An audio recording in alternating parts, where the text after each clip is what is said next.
Welcome back, Fantasy Endgame fan, fantasy baseball players. We're back. It's Wednesday. It's midweek. Get you caught up on what's happened so far and help you out for the rest of the week.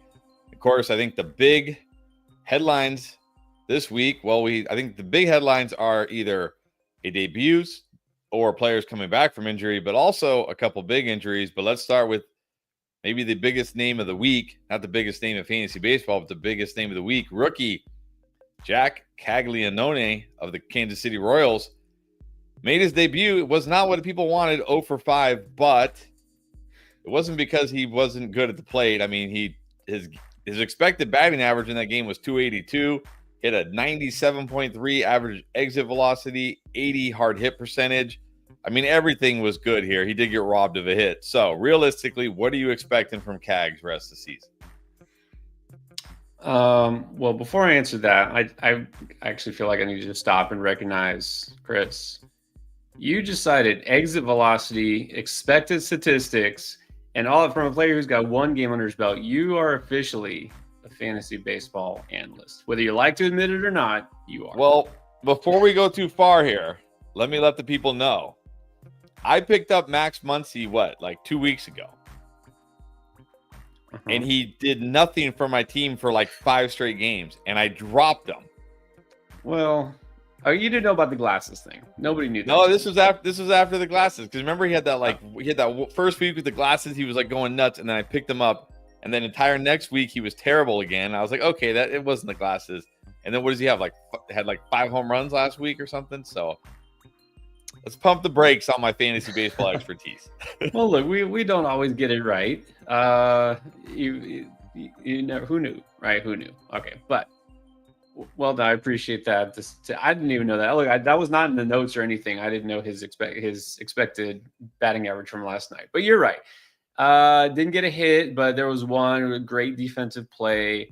I think it was win made. Okay, and then there's another that could have been a hit, wasn't. There was some good defense played against him, whatever. It doesn't matter in the box score at the end. But again, it doesn't matter. It was his first game. Every rookie in his first game is going to be nervous. He's going to, either do something amazing, like a home run in his first at bat, which usually, by the way, when that happens, when there's a player who is the first pitch he's ever seen in the majors and hits a home run, 90% of those guys don't go on to do anything in their careers. Those are just those guys, right? So this means nothing. And unfortunately, we don't get to see what he does today because the Royals game was postponed due to weather. So we're going to have to wait another day. But you've got to be encouraged. Look, this just reinforces to me also more than ever why we need to do the beat the breakout and talk about rookies before they get called up. The dude has played one game. And in fact, before he even played that game, he was already 60% taken on all fantasy. I get that this is the biggest prospect out there besides Roman Anthony and who we're still waiting on. But yeah, people are sharper than ever. There is no secret anymore when a big name prospect gets called up. You better get ahead of the game. So that's why we're going to keep talking about that. You've got to pick up these players before it's too late. And that also goes for what else we're going to talk about, injured players and struggling players. I mean, that's the name of the game. But with Cags, again, let's see what happens. It could go either way. You remember, Chris, last year, first year playing, really following it. You remember Jackson Holiday, all the hype? Oh, yeah. No, I had Jackson Holiday. I was rolling him out there for his 0 for 4s every game for 3 straight weeks. And then finally, I was like, I can't do this anymore. And everyone's like, well, he's not the same thing. It's not that. Why not? Why not? Jackson Holiday got more hype than Caglianone did this year. More hype. He's Matt Holiday's son, right? The Orioles were the upcoming young team. This was the number 1 prospect for years.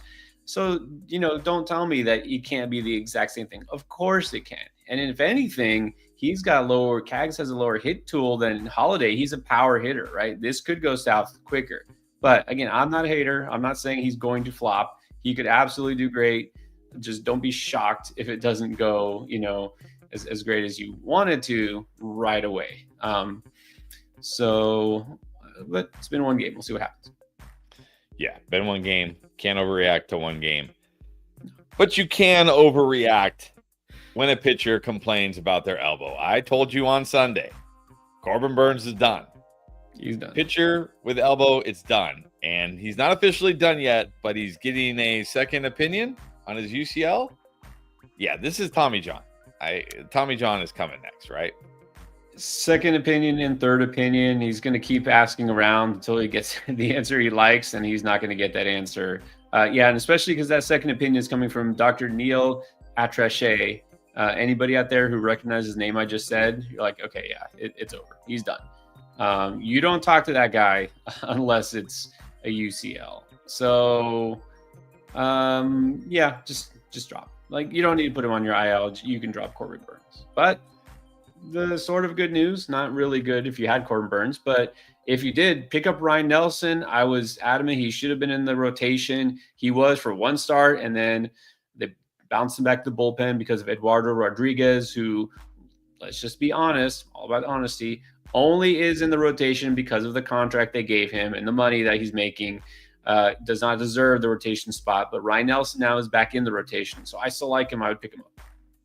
Yep. And then what about Devin Williams, the once closer for the Yankees, who may now need to be the closer again because Luke Weaver out 4 to 6 weeks with a hamstring strain.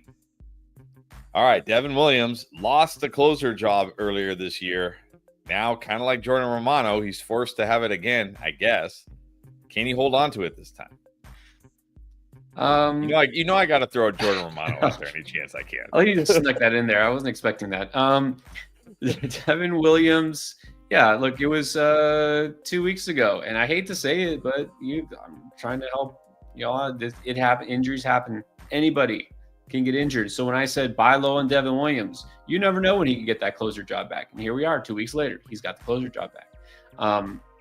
This is why you don't give up on a guy. And look, he had a rough start. There's no lie. Right? He had a really bad April, but he's been much better since then. New team, right? A lot of pressure playing for the Yankees. Don't tell me that's not pressure, even for a guy who's been a closer. So I think he is going to be fine. If you bought low on Devin Williams, congrats.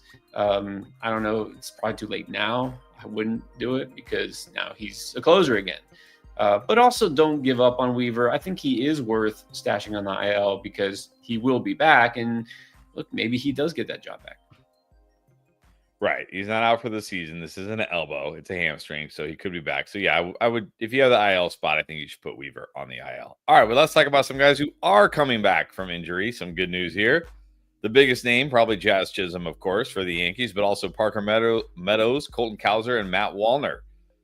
So, how are we feeling about these guys coming back from injury? Love them all. These were some players that we've been waiting. Cowser played 2 or 3 games before getting hurt. Pretty stupid injury. Parker Meadows, we haven't seen at all. And Matt Wallner, I was big on, huge this offseason, and unfortunately got hurt early. But this is where you start to see making those smart stashes will pay off. I was able to activate all of these players in different leagues here and there. One particular league where thankfully I've been able to keep my own. This is my outfield. I have Wallner, Cowser, and Meadows at my 3 outfield spots. So I'm feeling really good now. I like them all. If they're available, you go pick them up. And it's always extra special when a player comes back and you activate him. And then the very first game, they go deep. Jazz, home run yesterday. Cowser, home run yesterday. And then I actually like Wallner even a lot more than these guys. So there you go. Always be scouting the IL. And that's why I did that one last week, like players to stash who are injured. I know it's always tricky with injuries. It's very tricky, especially with pitchers. But for the most part, when guys rehabbing and coming back and going to get that job back, don't be afraid to make those stashes while you can. Yep. All right, there you go. Get you kind of caught up there on the week that has been so far. Now it's time to help you with your questions on the week that will be. And, of course, got to remind you of a couple things. Number one, down below, you see it scrolling right there. If you want to get your fantasy baseball fix in a different way, you can go to Underdog Fantasy, use promo code ENDGAME, because that's going to get you a free pick plus up to $1,000 in bonus cash that you can use on MLB Pick'ems every day of the season. Pretty much every day of the year because baseball is pretty much year-round, feels like. So most of the time. Also, if you like NBA, they have the extender going right now. It's a great thing. I know, Pierre, we were talking about it. We're going to try it out. We don't really do NBA pick'ems, but hey, take advantage of it. You get a boost every game of the series, and as the series goes on, the boosts get bigger. So, hey, it's probably not going to be the most watchable finals. Let's get some money in. Let's get some skin in the game. There you go. And of course, before we get to your questions, I do need to remind you that if you're impatient, like Michael here, or you're just generous and you want to super chat and jump to the front of the line, you can do that right now. Michael, good to see you again. Thank you as always. You were on here on Sunday. You also dropped a super chat, so we appreciate that. We are going to answer as many questions as we can for about the next 50-ish minutes. But again, like Michael here, if you want to drop that super chat, it will get you to the front of the line. All right. Interesting question, because I have held Shane McClanahan this whole time. But if you're running out of IL spots with Hunter Green, Michael King, Jordan Westberg, and Yordan Alvarez, is this still a guy we need to be holding? That's a great question, Michael, and that's a tough one. What do you do with a pitcher? Like I just said, it's very tricky. Injured pitchers, if you just don't have those spots. Now, a couple of things here. First of all, we just heard McClanahan. Right now, the ETA is late July. That's a ways away. That's a ways. I mean, he's not close to throwing and facing live hitters or anything like that. So it's going to be maybe 2 more months before we even see him. I don't think you have to hold him. Generally speaking, I had to make that call a couple of weeks ago in NFBC, which, if you know, that's deeper. It's 15-team leagues, so definitely harder to get quality pitchers or anything off the waiver wire, but also no IL spots. So if I want to keep this guy, I just have to burn a bench spot. I just have to keep him on there. I couldn't do it anymore. I tried, and when I knew he wasn't coming back anytime soon, I was like, I can't do it. So what you could do, Michael, first of all, I'll say this. I don't think you need to hold him. You can drop him if you need the room. And then, look, by early, mid-July, he's probably still on waivers. If somebody picks him up and stashes him, oh well. You're talking about an injured pitcher who might give you a few weeks of contribution. But I will say that Jordan Westberg is on his way back. What I just saw is that he might be back pretty soon. So if you can afford to wait and you don't need the other IL spots, for somebody else, you could just wait until Westy gets activated and then move McClanahan there. But if you need the space right here, right now, I think it's okay to drop him. All right. Thank you, Michael. Let's go to Doyle. He's got a pitcher question. He's asking, would you rather Gavin Williams or Ryan Weathers? And whose start do you, you got to Weathers is at Tampa Bay, but still it's Tampa Bay. But whose start do you like better on Saturday? Williams versus the Stros or Weathers in Tampa? I'd like to say Gavin Williams. It's which Gavin Williams are we getting? Right? Are we getting the good one or the bad one? Are we going to trust that he can string together consecutive good starts? He's getting there. I feel like he should probably get the benefit of the doubt. And we know that just pure talent wise, he's got the best stuff. He's definitely got the higher strikeout upside. I guess we can give him sort of a pass because his one bad start recently was against the Dodgers. I'll go Williams and just hope for the best. All right. Thank you, Doyle. And then we got Keith. A couple questions from Keith here. First question. How come I can't? Come on, go. Hold on. There you go. Thank you. I don't know why there we go. All right. Is the Ivan Herrera ride over? The home run ride is, yeah. Look, he was never going to be. He's not a power hitter. He just is. He had a great start to the season. Actually, even just coming off the IL, he was hot again. But look, this is not Wilson Contreras 2.0. This is not Cal Raleigh. This is not Mike Piazza. He's going to be fine. He'll help you with average. And what you've got to like, though, is what I don't know if you're asking this, but if you should keep him, I would keep him because he's in there almost every day because he doesn't catch most days. He's at DH. And that's really nice to have a catcher that you can just kind of trust to accumulate at bats. And he's got a pretty prominent spot in that lineup. So, yeah, we should have never expected him to be a power hitter. And he's still not. Maybe he gets to 20 this season. That's fine. But he's going to help you with his batting average. Everything else, counting stats, will be fine. So, crazy hot Herrera, yeah, that's over. But he's still valuable. All right, and then the second question. Can Hae-Sung Kim of the Dodgers find Ben Rice type playing time? I hope so. I'm holding on to Kim right now. He's playing 3-4 times a week. That's not quite enough. to be your starter, and especially if it's a weekly league where you got to set your lineups. You're like, can I really play this guy? I hope so, but again, injuries happen. And what the good thing with Kim is he can play multiple positions, so they can throw him at second. If they need him in a pinch, he could play shortstop. Mookie Betts been dealing with stuff, so I'm still hanging on to him. All right, and then back to Doyle. If you can only stash one of these pitchers, is it going to be Aaron Nola or Yuri Perez? Well, the timing on this question, because Yuri Perez is about to come back, so it's not really much of a stash. You can't keep him on your IL if that's what you're asking. So I would still go Nola. I can't just ignore Aaron Nola. All right. Now, Michael, a couple trade questions from Michael. First one, would you trade Brian Reynolds and Tommy Edman for Brent Rooker? Yes. Yes, I would. Edman's been good. Edman has value. But look, between the two of them, I think I still go with Rooker, the guy who's going to help you with the power. Brian Reynolds these days is just, it's kind of like the team he plays for. Very mid. I'll say this about Edman. He's been dealing with that ankle again. I think that ankle is not right. So I think this is time to get away from him if you can. Then his other one, would you trade Stephen Kwan, Emmanuel Clase, and Noah Cameron for Jackson Churio in a keeper dynasty league? Oh, yeah.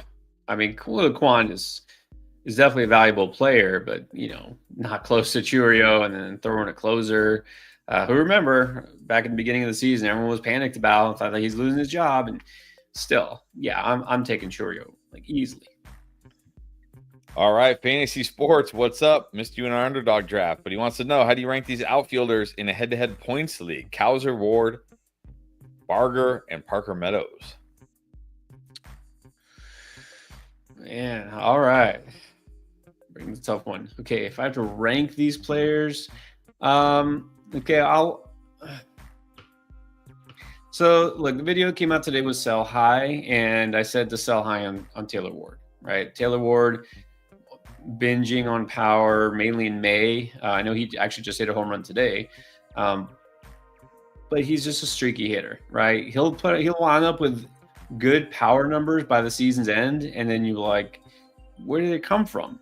Because he'll have 6 weeks where he does nothing. It all gets concentrated into a couple of weeks. So he can get you power, but not average. I think my first decision here, my dilemma, because I'm working backwards, is do I actually put Barger ahead of Ward? I don't think I can do that yet. I like Barger, but I'm not going to just flat out say he's ahead of Ward. So I'll say last, number 4 is Barger, number 3 is Ward, number 2 Meadows, number 1 I'm going to go Kowser. I like Kowser's game. I like that he can kind of help you a little bit in every category. Not going to hit 30 home runs necessarily, not going to steal 20 bases, not going to hit 300, but he gives you a high floor in every category, and that's what I like. I think Meadows has the highest power speed combo here. The batting average is the question mark. So Meadows could take over number 1, but the question with Meadows is more about playing time against lefties. All right. Thank you for that. And then TM wants to know, who's a better bench spot, Nick Kurtz or Andrew Barger? I mean, we have to go with a guy who's not just hot, but actually playing. I think right now, go Barger. When Kurtz is back, I think we could switch this to Kurtz, but right now, let's go Barger. All right, and then Harry's got a couple. Let's go to this one first because it also involves Nick Kurtz. So who would you rather have in a head-to-head points league, Vinny P or Nick Kurtz? Well, I think because it's a points league makes it easier to say Vinny P. I mean, obviously Kurtz, again, coming off a hip injury, but also in a points league, I'm assuming you get dinged for strikeouts, rewarded for walks. I mean, Kurtz got better before his injury, but, this is still a rookie slugger. He's going to strike out a fair amount. So let's go Vinny P. But, also there's the Cags factor. Is Caglione going to make this Royals offense more legit? I mean, he should. So that might help. All right, then his other question is, please rank the bottom 2 starting pitchers off this group. So I'm guessing he needs to drop 2. Got Nick Lodolo, Gavin Williams, Tyler Mahle, Ryan Weathers, and Lance McCullers. Who's the bottom 2 here? Oh, man, to drop. There's no easy drops here. I think we've. Look, I'm just gonna say it first. I know it may not help, but try to trade somebody. Obviously, try to trade Tyler Molly before last week. If you just have to drop two, I think I'm going to keep Gavin Williams. I think I'm going to keep Lodolo. I'm tempted to drop Molly before regression continues, actually. I think I would drop Weathers and Molly. All right. Weathers and Molly it is. Then Skywalker, rest of the season. All right, Sal Perez, Ozzy Albies. What's the concern level here? Nope. Both have been on buy low videos in recent weeks. I'm kind of reverse course on Albies. He was disappointing to start. He's gotten much better. Acuna being back obviously helps. So, yeah, I'm definitely concerned with Albies. I don't think he's putting up a great season necessarily, but I also don't think he's somebody you need to just move on from. I think he's still usable. And Sal Perez, I bet you we see a really good middle of the season from him. So I understand, yes, you're concerned, but long term, am I concerned with Sal Perez? No, not really. All right. And then back to Doyle wants to know, is TJ Friedel a hold or just pick up while he's hot? And would you drop Ben Rice for him? I think he's a hold. I think he is a good hold because he's still at the top of that lineup. He's scoring runs. He's going to continue to score runs, and he can get you some steals. Now, if you're looking for power, Friedel isn't going to get you too much, and Rice is definitely going to give you more.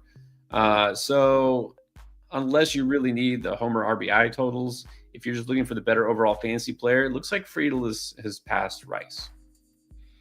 All right, thank you, Doyle. And then President Raikou, what's up? Upgraded, so he changed his picture to Aaron Judge. All right, in a head-to-head weekly points league, who would you keep? Matt Shaw or the red-hot, power-hitting, slugging Willie Castro? Willie Castro, who his best asset is the fact he plays every single position except for like catcher. Castro's having a week. It'll happen.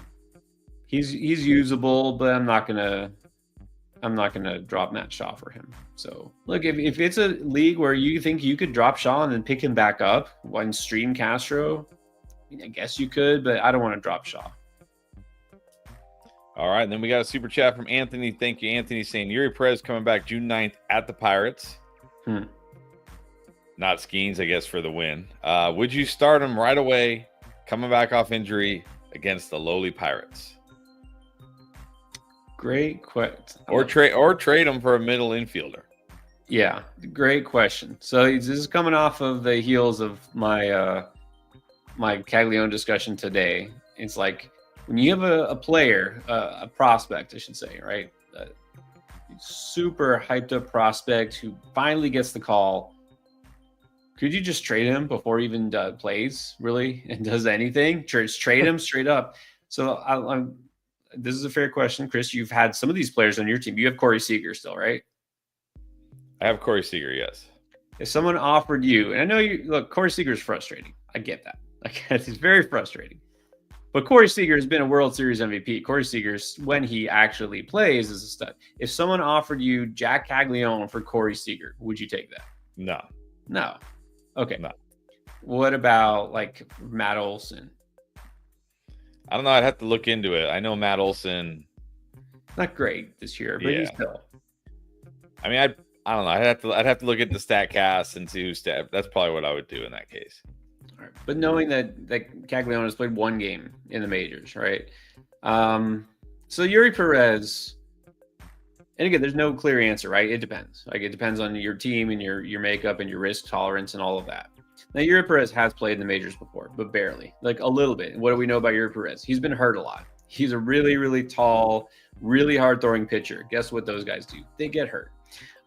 So do you keep the maybe next Randy Johnson, or do you trade him for a position of need? I'm okay trading him because number one, Marlins don't win games. Number two, how often is he going to go more than 5 innings? Right. Number 3, what's the re-injury risk? It's high. So I'm fine trading him for whatever you're going to get. Now, if it's a keeper dynasty league, that changes things. But of course, I don't think you're talking about that. So I'm fine trading him. All right, do it. Go trade him while he has the hype. All right, Ryan wants to know, in a 10-man league, are you looking to trade Merrill Kelly? Yes. I mean, all right, that was easy. Yes. And then he also wants to know, again, remember it's a 10-man league, but if Marcell Ozuna and Brent Rooker are both out there, which one are you adding? You got both. I mean, come on. Even in an 8-man league, I'm not sure how Marcell Ozuna is just out there. And Brent Rooker, you got to add them both. There's got to be somebody you can drop. And if not, you could probably drop Merrill Kelly. I know that these are both hitters that are basically DHs, but they still occupy outfield spots. I mean, Ryan, I'm sure you got a good team. I'm sure your outfield is probably loaded, but there's got to be room on your bench for both of these guys. I don't know why they're just on waivers. Add them both. All right, add them both. And then Jordy, what's up? Wants to know, is it time to drop Bubba Chandler? No, this is not the time. If you've been holding him, I know it's frustrating, but you know what happens just when we forget about it? He's going to get the call. He's got to get the call at some point. So, no, just hold on and be patient. All right, let's talk Ryan C off the ledge here. Or maybe not. I don't know. He wants to know. He really feels like dropping Strider, but should he? I feel you. I mean, I understand. And I was saying this actually, you know, the buy low window is wide open. It's people ready to throw Strider out the window. I wouldn't drop him yet. I think we have to be patient. If there are no physical setbacks, I'm okay just benching him and waiting and seeing. And I know I kind of said that with Sandy Alcantara. Okay, you can drop Sandy Alcantara. It's not the same thing, but don't drop him yet. All right, and then Hunting Prospects, welcome. Said he's finally able to catch us live. Glad you got on here. Appreciate you. Do you think Noah Cameron stays in the rotation when Cole Reagan comes back? I wouldn't bet on it. And here's the other thing. Now, actually, made me think a little bit. I've liked Noah Cameron since before the season. You know, he was on my top 25 prospect for redraft. In other words, a guy I thought could help you this year, and he has. Chris Towers brought up a good point. He is due for regression, and I know a lot of players we say that it doesn't necessarily happen, but he is definitely outperforming his expected stats. So, I mean, of course, a 105 ERA, there's no way that's sustainable. And his xERA is good, but it's a 3.14. This is still a pretty significant difference here. And he was going to pitch today, and he was going to pitch at St. Louis. And St. Louis has been much better lately. So I almost was nervous. I was like, maybe I bench him because maybe this is it, right? Is this the start where all of a sudden we see him give up 5 runs in like 3 innings? So if that happens and then Reagan's is healthy, you know, what do we see? A week later, he's back in the minors. So I do think it's going to depend greatly on tomorrow. I think it's going to depend partly on how he handles things. So I'm not going to assume he's staying in the rotation. Put it that way. Odds of Mayo getting traded, I think, increased by the day because he's been complaining since before the season started, and rightfully so. Look, I think this is just the Orioles now being exposed as kind of mismanaging their roster. I mean, obviously the manager is already gone, but just in general, the front office, I think it's next to go. I could definitely see Mayo getting traded, but on the other hand, look, if Baltimore doesn't do something pretty soon, they could be sellers for veterans. Eflin is already on the block. Eflin should get traded sooner than later. It might make more sense for them to take on prospects as opposed to trading them, right? They're not going to be all in for this year when they're not making the playoffs this year, but they might trade Mayo anyways. So I think right now, you know, you would think it would be lower, but I might go 50-50 for odds he gets traded, but I think it's increasing. All right, and then back to President Raikou. Remember, he asked about Matt Shaw and Willie Castro, but Ryan, he said someone just dropped Ryan O'Hearn. Would you pick up Brian O'Hearn over Matt Shaw or Willie Castro? I'm not going to drop Shaw for him. Castro, sure. I mean, if this is somebody you're just using, a utility spot or just whenever you need him, yeah, I'll go O'Hearn.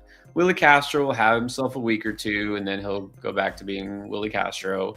O'Hearn is a platoon player. He's also kind of streaky. So, yeah, I'll go O'Hearn over Castro, but I wouldn't drop Shaw for either. All right, then Anthony wants to know, James Wood, is he a first rounder next year? Other than K's, his numbers are comparable to Kyle Tucker's. He's younger. And between the two, who would you keep going into next year? I assume Tucker or James Wood.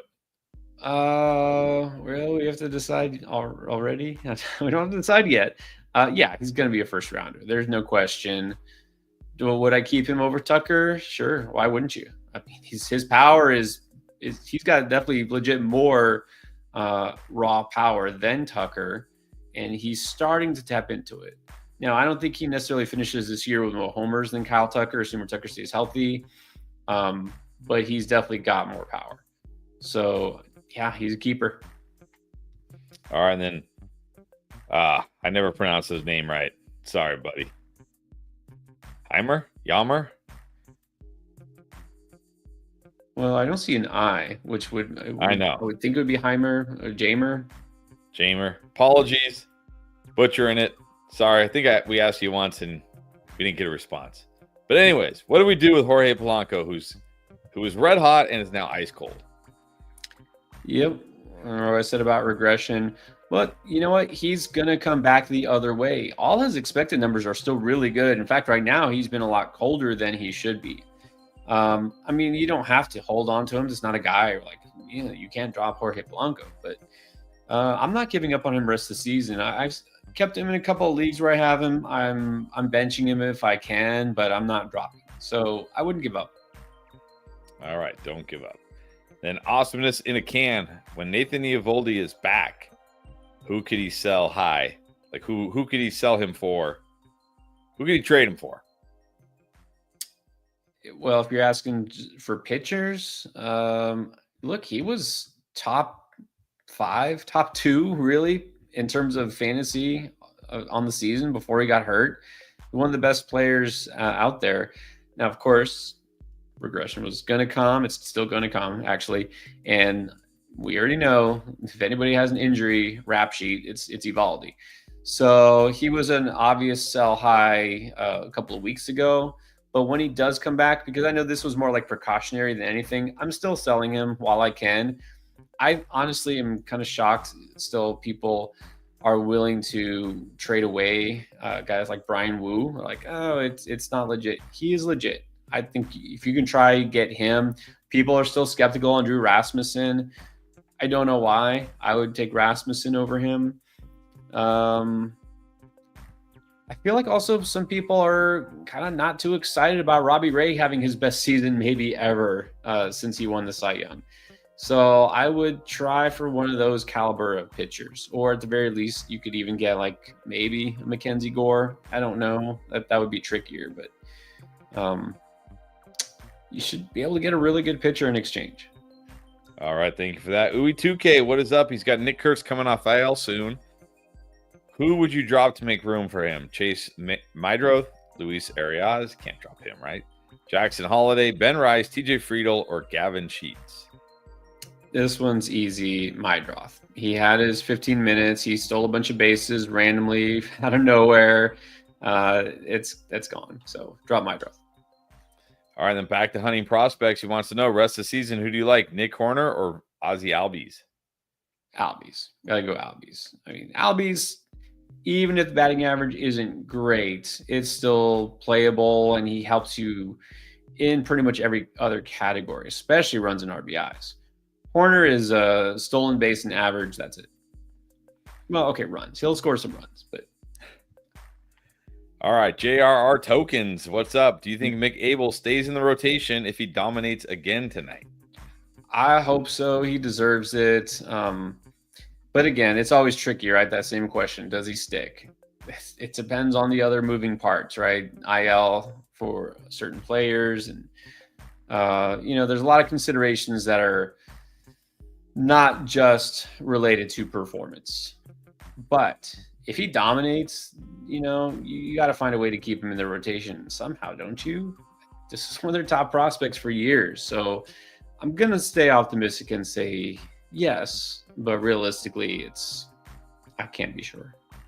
Yeah, I don't know if we can say he's dominating right now. They're in the 6th inning, runner on second. He's pitching to Bo Bichette, runner on second, 1 out.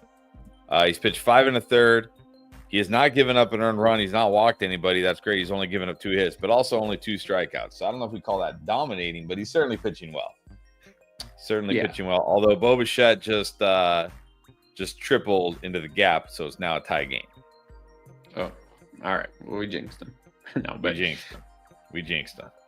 But again, it's not always about performance. Logan Henderson, every start, 3 straight starts, was really good, and they send him down. Why? Because Jose Quintana is off the IL. We gotta pitch Jose Quintana. Like, it's just, there's a lot of considerations, options, and of course money side of it. So it's tricky. All right, back to awesomeness in a can. This is one I've been thinking about here because I've had Brendan Donovan since like the first day of the season, and he's been good. He hits for a good average. He gives you those counting stats, but there's not really a lot of pop in his bat. So who could be an upgrade over Brendan Donovan at second base? Is there, like off the waiver wire? Yeah, who's even out there? Well, that really depends.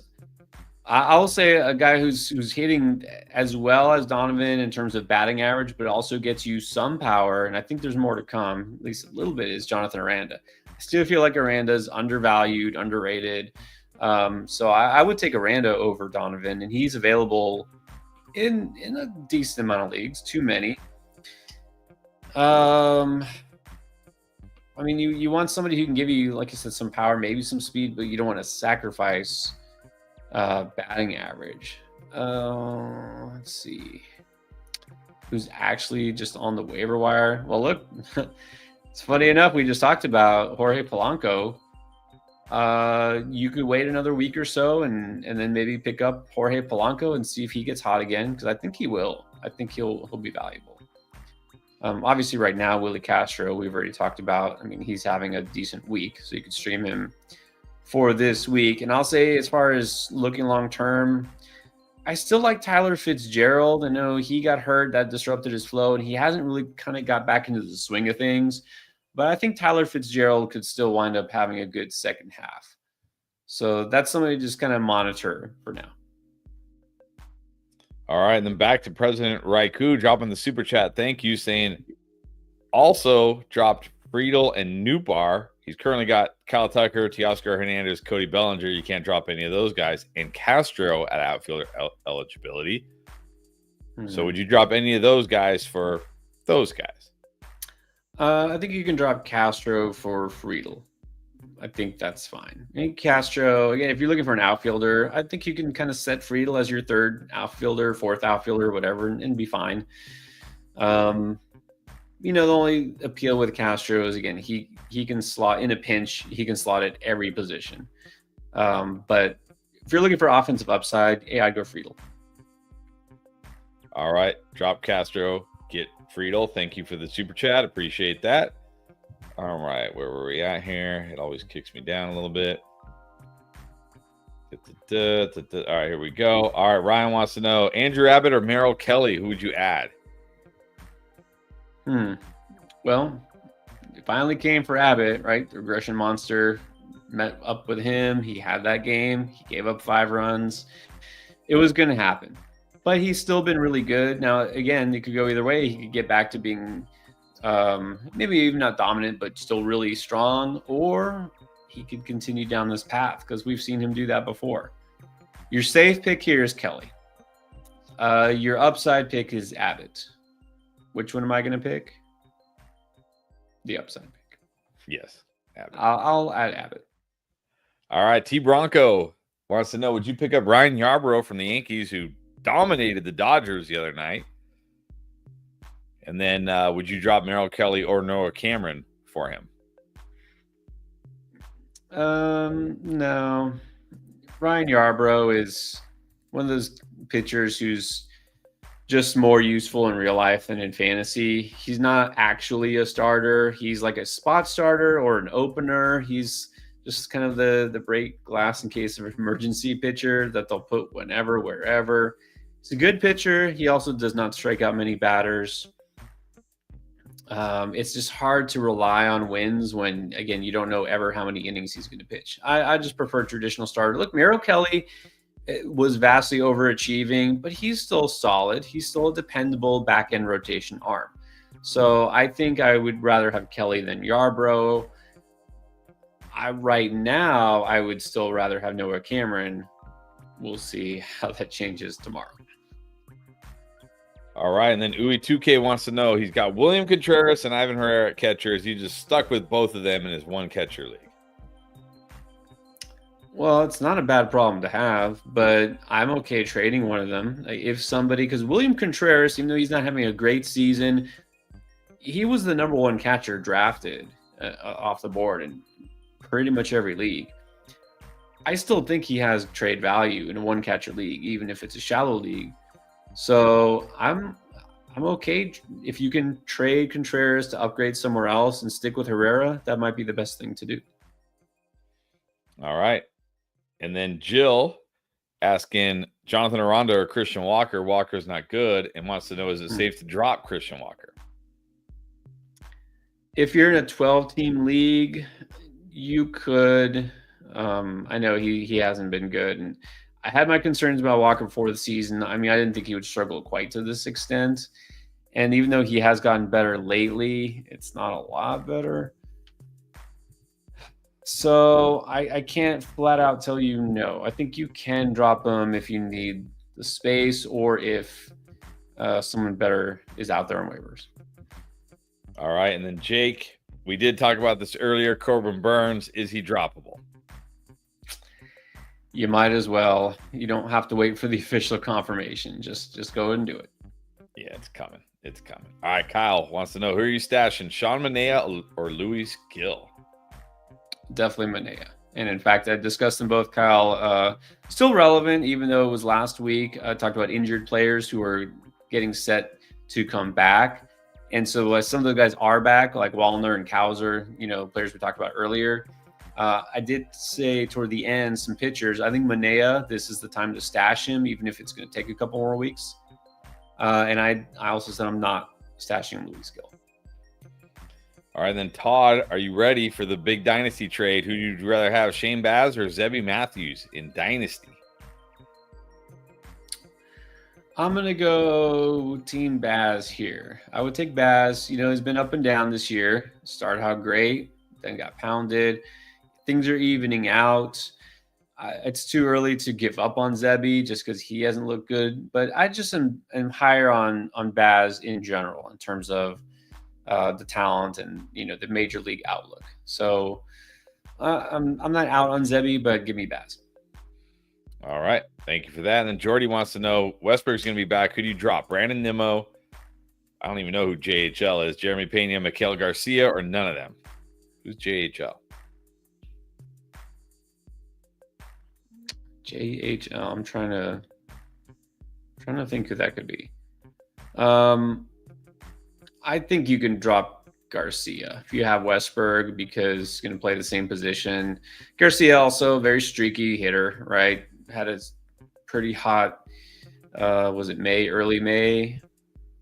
No, I think you're not going to need him with Westberg back. All right, you ready for a 10-team head-to-head points big boy trade? Is it Jackson Holiday? Is that who JHL is? Maybe. Oh, maybe. Yeah, Jackson Holiday. No, I don't know. I'll drop Garcia. All right, 10-team big boy trade. I assume CPA is PCA, Pete Crow Armstrong. So would you trade Pete Crow Armstrong and Tyler McGill for, I assume that's O'Neal Cruz and Dylan Cease? No, I don't think that's enough. I like O'Neal Cruz. I think it's a fair trade, but I think you could get more, honestly, for PCA right now, the way he's going. And then it's a 10-teamer, especially. It's a little more shallow. Yeah, I think you need to ask for more. All right. Speaking of O'Neal Cruz, Martin wants to know, is he a hold for the rest of the season? Yes. He says he has consistent hitters for his cold stretches, but when it's cold, it's tough. I mean, it's always tough when hitters get cold, right? It's always tough. Yeah, he's one of those players, kind of like I mentioned with Taylor Ward. It's like, it feels frustrating. You're like, when is this guy going to do anything? And at the end of the season, he has like 28 homers and 20 some steals. You're like, when did he do that? I don't remember that. Like, I just remember him being frustrating, and then he winds up with all these numbers. Now, you're saying it's tough with the K's. If you're in a points league, then yeah, that's more tough. And sure, batting average is not going to be his strong suit. That's not what he's out there for. So if you want to trade him, I'm fine trading him, but he definitely has value. You can't drop him. All right, Skywalker, rank these pitchers rest of the season. Tyler Mahle, Yuri Perez, Ryan Weathers, and Bubba. Yeah, we got to rank the pitcher who hasn't even gotten called up. We don't know if he's going to get called up, when he's going to get called up.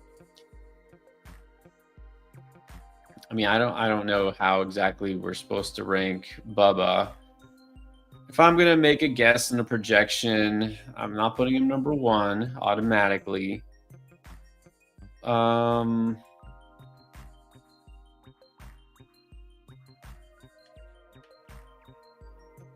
do I even answer this question? I don't know. I'll be optimistic here, and not just Marlins homer optimistic. I'm going to put... Well, no, I think I'll still put Mahle first, and then Weathers, and then Yuri, and then Chandler. I can't just put Chandler like at the top of this list when we don't even know when he's going to pitch. All right. Are you ready for the shallow league? Drop 2, keep 2. How do you have to drop 2 of these guys? Question. All right. Drop 2, keep 2. Marcelo Zuna, Brent Rooker, Jack Caglianone, Mike Trout. You got to drop 2. We got to drop 2. Yeah, which 2 you dropping here? Which 2 you just giving to your league mates? Martin is to your league mates. He's in the same league as UE2K, I'm guessing. In like the 14 league. Why do you have to drop 2 of these players? Okay. Look, if I had to, I don't know why I have to. Okay, I'll answer your question, even though I hate it. If I have to drop 2 of these players, I would drop probably Gags and Trout. But what I would like to do is trade. Regardless of how shallow the league is, he's actually playing. Like, as far as he's not back in the IL, right? Mike Trout's still playing. Not yet. He's still playing. Michael Trout still has value. You should be able to trade him for something. So don't drop him if you can trade him. And Cags, again, everybody's going crazy for this guy. You've got to be able to trade him. All right. Neftali Diaz. Probably a much easier question here. How do you feel about Nick Pivetta? He's been doing great, but everyone keeps saying trade him away. Are you also in that camp of trade him away? I've been in that camp. I've been saying that for a while. But, the deeper the season goes, the more we have to consider that maybe he's just having a career year, even though he's not, young anymore. He's in the best situation in terms of ballpark, team context, and all that he's ever been in. He's usually, used to pitching in more like hitter-friendly parks. He's got the strikeout stuff. He's always had stuff. He's just also had wildness. But, yeah, maybe this is it for Pivetta. This is just what he needed. So I don't think you have to trade him anymore. I think you're fine keeping him. He's not really gotten roughed up hardly at all. He had like one not so great start the other day, and then he bounced back. So, yeah, I think you can keep him. All right, and then Paul wants to know, how much longer are we holding Willy Adames? Not long. I mean, I gave permission to cut him about 3 weeks ago. I don't think you have to hold him. All right, and then ANS Evermore in an 8-team head-to-head points league, but don't worry, he doesn't have to drop like 2 of these guys. He needs pitching. So who would you rather trade to get a stud pitcher, Mookie Betts or Fernando Tatis? Okay, I didn't see that coming. Tricky here because Mookie Betts been dealing with, I think it's like a hand injury or a thumb or something, and his numbers aren't as good. But it's Mookie Betts, right? People will still trade for Mookie Betts. Tatis having a great season. He's the one you would think you'd have to worry about injuries for. But I think the way things are right now, I would trade Mookie if you can get a fair return, which you should be able to. For pitching, again, not Screwball. Probably, I mean, sure, if you get Screwball, you're not going to get Screwball. I doubt it. Other than Screwball or Skeens, I think anybody is fair game. So it should be absolutely a top, not even 10, top 8 pitcher. One of the best pitchers out there. Garrett Crochet, I think, would be a fair offer. Zach Wheeler, this might be a good time to get him. I mean, it's Mookie Betts. You should be able to get one of the best pitchers in the game. Maybe Hunter Brown, though I'm not sure the Hunter Brown owner wants to do that. Look, you know what? Yamamoto just came off a not great start. Maybe this is the time you can get him. All right. And then F, what's up? Wants to know, Michael Busch is playing well, but why don't the Cubs allow him to face same-handed pitching? Well, I mean, this is what most teams do, right? Left-handed hitters who are more tend to be more like power hitters. Just Busch is, he has not a great power. They sit him against lefties. Also, part of the reason could be that this year he's hitting 167 against lefties. So I don't think it's going to change. Now, he actually wasn't bad against lefties last year. So this isn't really something they need to do, but that's the way it is. All right. And by the way, JHL was Jung-Hoo Lee. That makes sense. Okay, I couldn't place it. I know you can either JHL. No, I would keep Lee. All right. UE2K wants to know who's the better relief pitcher ad. I assume saves leagues, Bautista or Palencia? Yeah, look, here's the nice thing about playing in those shallow leagues. You can actually just pick up players like this. They're available. You look, Palencia's getting saves. He's looking great. And he gets more save opportunities than Bautista, not just because the Cubs win more, but because he's not coming off Tommy John. I'm going to actually go, in your case, I'm going to go Palencia.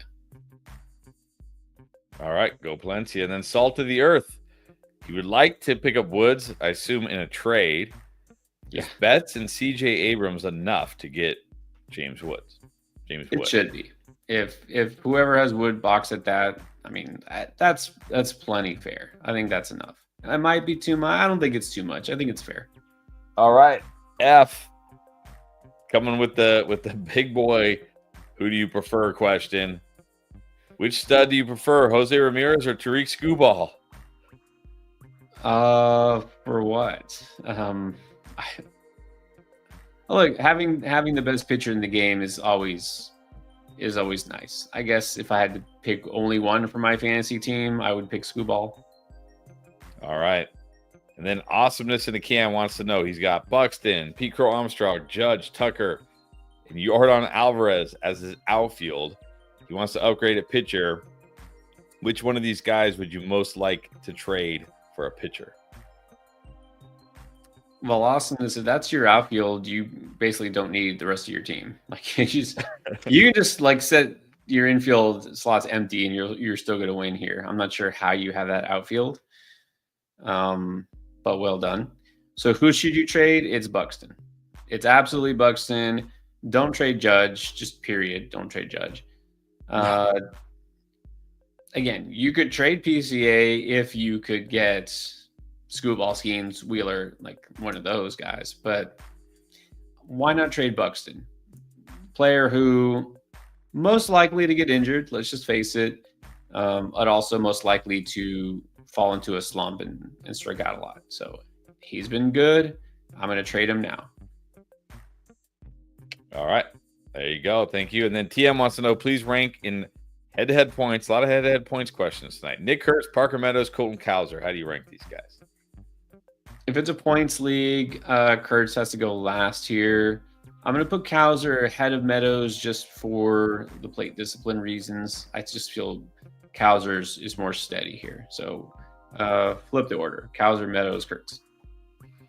All right. Remember when Martin asked which of these 4 non-droppable people do you drop? Here's his full roster. Maybe there's somebody else to drop here. Apparently, they only have 2 bench spots, which is the issue here. So I guess take that into consideration. Every team only has 2 bench spots. So it's got Sal Perez, Bryce Harper, Ketel Marte, Austin Riley, O'Neal Cruz, Elliot Ramos, Jazz Chisholm, Kyle Tucker, and then Ozuna, Kaggs, Trout, Rooker as his DH. So you got to drop 2 of these guys, apparently. Are you still dropping Trout and Kaggs, or is there somebody else on here you would drop? I mean, I still. But oh, okay. I'm like, well, why? If you have them, why do you have to drop them if you have them now? I guess because you just activated Jazz off the IL, so now you have to drop somebody, and then Kaggs was probably in your minors spot. I don't know. If it's that shallow in terms of, I don't know how deep your league is as far as teams, but the benches are that shallow. Look, I still want to try to trade Trout. Does Ozuna should qualify at outfield, should he not? Maybe he doesn't. It's like I might drop Ramos, but if you're in a league where you specifically need to play at like left field, right? Most leagues it's just outfield, right? Just outfield spot. And I know in Yahoo Ozuna still qualifies at outfield. But you're listing it left field, center field, right field. So if you have to put Ramos in left field and Ozuna doesn't qualify there, then I see your dilemma. Now Rooker might qualify at one of your outfield spots. So I love Helio Ramos, but I think I would rather drop Ramos than one of those 4 that you mentioned. But if you absolutely have to drop 2, I would drop Kaggs.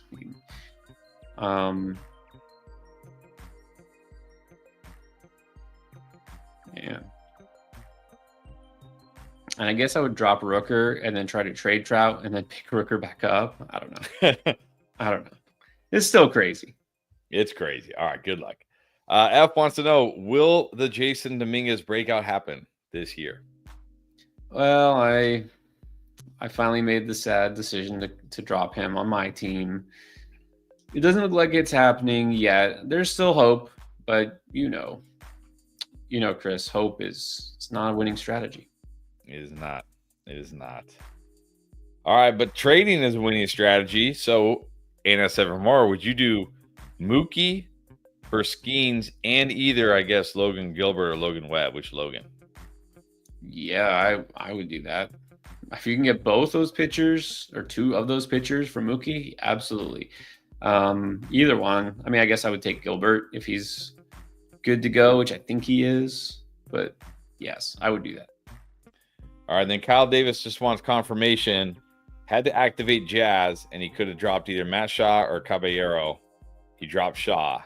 Is that what you would have done? No, I would have dropped Caballero. But if neither of these are starting for you because you got Jazz back, not a big deal. All right. Let's do a couple more here. We're almost out of time. Let's do another trade question from Reckless Vibes. Welcome. Don't think we've seen you on here before. Appreciate you being here. Would you trade away Ronald Acuna and Justin Martinez for Soto, who, by the way, right when I tried to buy low on Soto, the guy hits like 3 home runs in 4 days or whatever. And now the buy low window is closed. So would you trade away Acuna and Justin Martinez for Soto in a points league? Saves are plus 5 points. And this is an interesting one. Man, Reckless bringing. It's supposed to get easier as we go on. We're supposed to do some quick ones. This is a tough one. So points leagues now, and as you mentioned, saves are 5. Every points format is different, right? My concern with Acuna is not going to steal a lot of bases, but we're points, not roto, and of course Soto doesn't really steal bases either, not that many. So it's almost a non-factor here. I think that's doable. I think it's fair. But if saves are 5 points, I don't know how valuable relievers are relative to the rest of, the pitchers in your league compared to starters. Do they rank right up there with starters? If so, then I guess I wouldn't do this. I guess I need more information on the scoring here. Like, do you get a point per inning pitch? Do you get more than that? Are wins, way more heavily, so. He did Yeah. He did add in. He also has Mason Miller and Devin Williams as other relief pitchers. So that matters. You know what I might do is, I think I would prefer if you could try Acuna and Devin Williams for Soto. I think I could do that. Look, it's a little safer here. I think I'm fine with it, right? Soto over Acuna in points, like that's just reasonable. If closers are super valuable in your league, then that might not be a winning trade per se, but I'm okay giving away Devin Williams with Acuna to get Soto in points. I think that's fine. All right, and then a couple more here. Doyle wants to know, he traded Arenado for Freddie Peralta. Do you like it? Yes. Trading Arenado to get Peralta, yeah, that's a good move. All right, and then Alejandro, what's up, wants to know, would you drop Cole Young and pick up Cedena Rafaela, who, if I'm being told correctly by our statisticians, who we don't have, he hit the game-winning home run today, which is now officially the shortest home run in the StatCast era, 308 feet. That's funny. That's fitting. It's too early to say what to do with Cole Young. Guys played like 3 games. So if you just picked up Cole Young, I don't think you need to drop Cole Young yet. Rafaela is one of these guys who will every once in a while get a home run, get a steal, but he still hits like 230. If he's going to heat up this week, okay, that's fine. I mean, long term, I think I'd rather see what Cole Young can do first. All right, and then we'll finish with this, where I already know the answer is yes, because that's just the life of trying to predict fantasy. But have you ever been 100% out on a player, but they actually became fantasy valuable? Sure, it happens all the time. It's Yeah. like in the same season where I was like, I will not draft that guy, I refuse, and then they wind up being maybe not great but good. Oh yeah, there's some players that I just, for sure, I'm probably too stubborn sometimes, in the sense that I'm just like, no, I'm not doing it. And it's funny because we just did our football draft, right? And we talk about who are we, like, just 1,000% out, like that we'll never draft that guy. I think we're there with Kyle Pitts, right? Yes. But I'm not worried. I'm not worried about being wrong on Kyle Pitts. Yeah. What is he going to do that can be like, man, this was the year. I should have known this was the year. The only thing is it's tight end.